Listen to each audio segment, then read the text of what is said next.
Good evening. Thank you again for having us. I wanted to say thank you to the church here. You all have been such a blessing to us. I arrived here in 2004, straight from Ohio State University, and I think Carl Mason said it best when I got here, "You're just a poor, dumb white boy," he said. And not much has changed, still poor, not too clever up top, and I think I'm still the same outside as well. But God has been good, and you all are such a blessing to us. Every time we come back, you've been an encouragement, hugging us, shaking our hands, and we could not be where we are without you. And I feel out of place many times with some of these other great preachers and pastors, but I feel right at home with you. So thank you very much for that. Thank you for your patience. I want to just say tonight that we are doing in England what Pastor has been talking about all week long. And it's been encouraging to be a part of it. What Pastor's been promoting, Baptist Friends, this working together, not compromising the autonomy of our churches, but working together. That's what is happening in England. We have 18 workers. You've heard about it already this week. And we all work together voluntarily. There's not anybody pushing anybody around. We don't answer to anybody but the Lord. But we have voluntarily chosen to work together to be a part of something far bigger than ourselves. I could have gone to England by myself, and many folks do. There's nothing wrong with that. But there's no way that we could have accomplished a fraction of what God has done had I gone by myself. And I'm thankful for the opportunity to work with Pastor Zinker, with Pastor Sexton. He's pioneered this work. It's his idea. And these four principles that Pastor's been talking about all week long are the principles that we work by in England. This mutual faith. It's an amazing thing not just to have the same belief, but to have been trained at the same place, under the same man, and to have the same philosophy about ministry. And it's been amazing to work with these 18 folks in England, all being trained here, and being able to work together in such a way. Mutual love.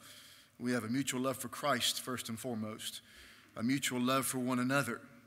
I've been several places. When I was a freshman here, I had the opportunity to go to Panama for the summer. And the biggest opposition to the missionary there was other independent Baptist missionaries. Went to Venezuela with Tim Cart for summer. And some of the big problems there, again, were other missionaries.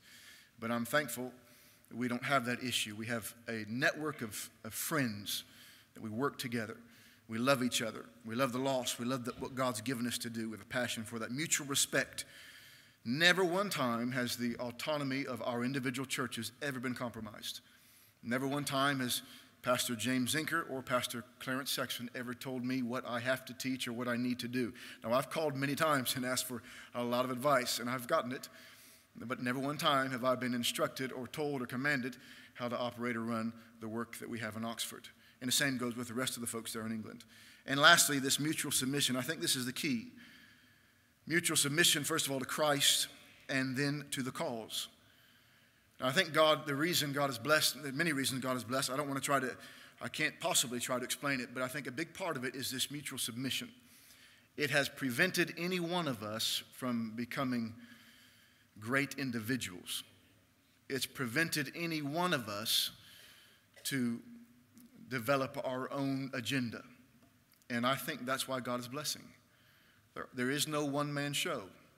It's not about Derrick Morlan in Oxford. It's not about Pastor James Zinker in Birmingham. It's not at all about any individual besides Jesus Christ. And God has greatly blessed this. We're working together. Are there personality clashes from time to time? Absolutely. Do we aggravate each other? Certainly. That's just part of it. But we realize we're a part of something far greater than ourselves. Yes. And we're willing to look beyond those difficulties. We're willing to look beyond those personality clashes. And God is blessing in an amazing way. He's given us favor with this type of unity that, again, we could have never obtained by ourselves. And it has been amazing to see what's happened. We've started a camp. The ministry as a group, we all work together in the camp, all 18 of us. And we have 2 weeks of camp, thank God. And this year we're praying that God would give us over 100 campers in each week. But we've seen dozens of children saved every year through this camp. We've seen young people surrender to give their lives to the Lord. And it's been a tremendous opportunity. We've started together this Sunday school campaign. And Kathy Hinchin came to work with us in Oxford, but she came to be a part of something far greater than just one work. And she's able to be involved in many other works because of that. Same thing with Lorena Kaiser. We've started English classes where we're able to reach the international people of England. And England is a melting pot in many ways. It's the crossroads of the world. People come from all over the world to England. And we're able to reach those folks through these English classes, by the way, which we learned here again. And we use the Bible to teach these folks English.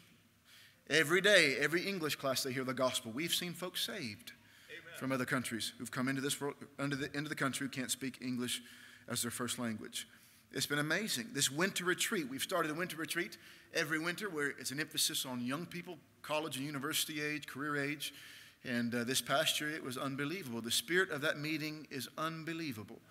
And about 12 to 15 different churches are represented with young people surrendering their lives. There are 2 young ladies from England who are here this term studying because of that winter retreat.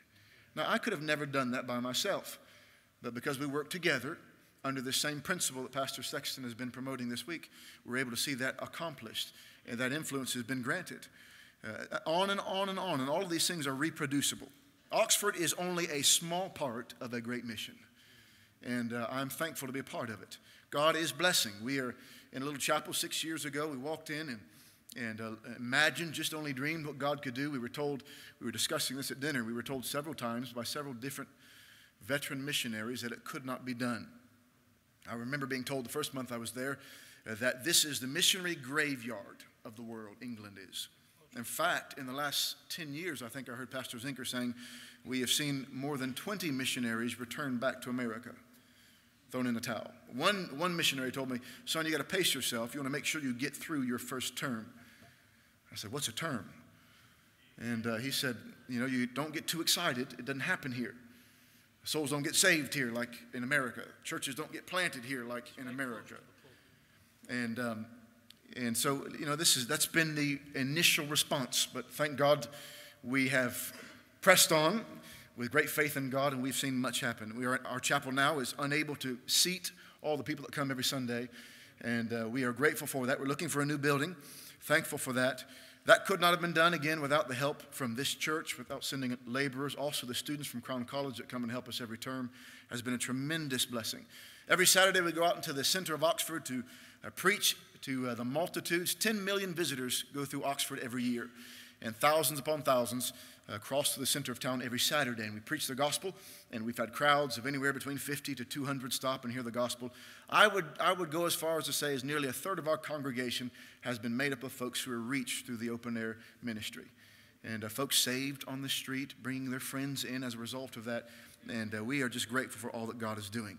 There's a great ministry and movement amongst the travelers, the Irish travelers, the gypsies, and God has given us great favor. I remember this past May, me and a couple of the young fellas got a little sick of ourselves, and we said we're going to pray and fast that God would do something.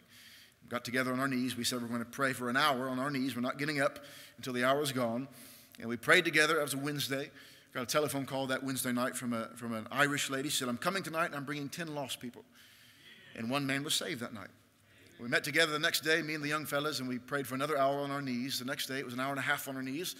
The next day is a little bit longer. And that Saturday, I got a telephone call from the same woman. She said, I'm coming again, and I wonder, do you have a meeting? I've called every church in England, and nobody has a church service on Saturday night. Do you? We have a prayer meeting on Saturday night. I said, she said, well, I'm coming. I said, we're going to have a gospel meeting. And so I called our folks up. We had an impromptu gospel meeting. 2 men were saved that night. Amen. The next day, that next Sunday, I was preaching. The place was absolutely filled. And as I was preaching halfway through the sermon, there was a young lady, 17 years old, an Irish traveler, sitting on the front row, and she was weeping. About halfway through the service, just started weeping uncontrollably. I went to her after the meeting, and I said to her, Margaret, do you know that you need to be saved? And she said, yes. And she gave her heart to the Lord. Before I could finish dealing with her, another young lady came to me weeping, saying, I need to be saved. And from that day forward, our attendance doubled in size. And we saw over 40 people come to faith in Christ and baptized over 30 of those folks. And it has been nonstop since then. Now, the sad thing is we know what began that, and yet we don't continue. And may God burden us to continue in prayer. God is doing an amazing work there, and there's just all that we do, we've learned here. University ministry, we learned it here from Tim Tomlinson. Church planting, learned it that summer with Tim Carton, being with Pastor Zinker. The homeless outreach and working with drug addicts, learned from Roger Hilliard, and on and on and on the list goes. And everything we have, we are indebted to this place and to this ministry, and we thank God for it. Thank you for all you've invested in us.